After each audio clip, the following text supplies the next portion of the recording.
هاي هيك بتتاخد معلم، هيك لازم تاخدها من تحت لفوق. شايفين كيف؟ هيك لازم تمط، اذا ما مطيت حكي فاضي معلم. يا عيني يا عيني على هالقوام، هذا الشغل الصح معلم.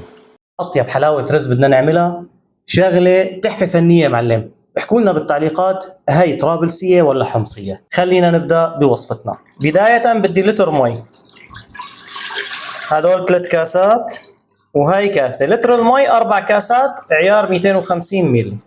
بدي انزل عليه بربع كاسة نشا. راح نشتغل بالكاسات حبايبي، لان اكثر من مرة قلتوا لي اني اشتغلكم صير المواد بالكاسات لان ما في عندكم ميزان. 3 ارباع الكاسة من السكر، نفس الكاسة استخدمتها بالمي هاي عم بستخدمها للسكر وللنشا ولكل المواد. حلاوتها هي الاكلة كثير بسيطة وكل المواد بننزلها مع بعض. كاسة رز مطحون. هلا بدي شغل تحتها وضل حرك فيها حتى تتكاثف معي كل المواد. مع التحريك المستمر يعني ما فينا نقيم ايدنا منها، هاي بتلزق. هيك عندي تكاثف القوام. شايفين كيف حبايبي؟ بس مو معناها انه انتهينا، لا، كمان بدنا نستنى عليه ابو 4-5 دقائق مع التحريك المستمر على نار واطية جدا مشان ما يلزق معنا ويحترق. ليش؟ مشان يستوى عنا الرز تطلع اموره 100%. ما بنترك التحريك. هيك صار لنا 3 دقائق 4 دقائق عم نحرك. هلا هيك امورها صارت تمام التمام. المهم ما تلزق معنا من تحت حبايبي. كمان الرز اذا ما عندكم رز مطحون فيكم تطحنوه بالبيت، اسهلكم ما تقعدوا تنقعوا الرز واللته هاي كلها، بتوفروا على حالكم وقت كثير. هلا عندي موزاريلا، تمام. انا بدي استخدم 350 جرام وانتم حسب الموزاريلا يلي عندكم. كل نوعيه من نوعيه لنوعيه بتختلف، بس انا هي عيارها 350 بيطلع 100%. وبدنا نقلبها. صراحه الاكله خرافيه من الاخر معلم.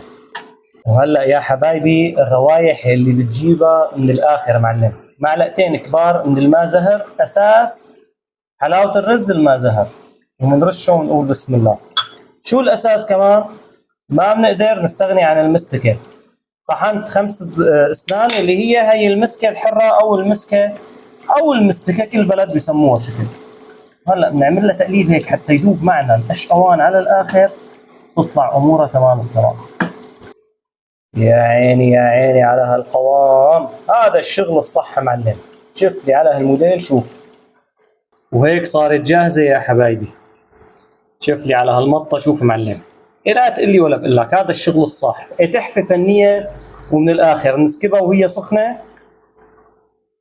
وشو بدها على الوش؟ بدها الفستق الحلبي معلم. اذا ما تفستقت حكي فاضي. ونحط لنا كم ورده محمديه هيك. هدول مو للاكل بس للزينه، ها، مو تروحوا تاكلوهم.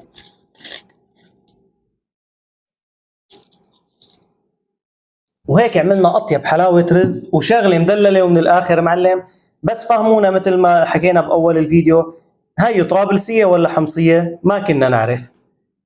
وما تنسونا من اللايك والاشتراك حبايبي بالصفحه. والسلام عليكم ورحمه الله تعالى وبركاته.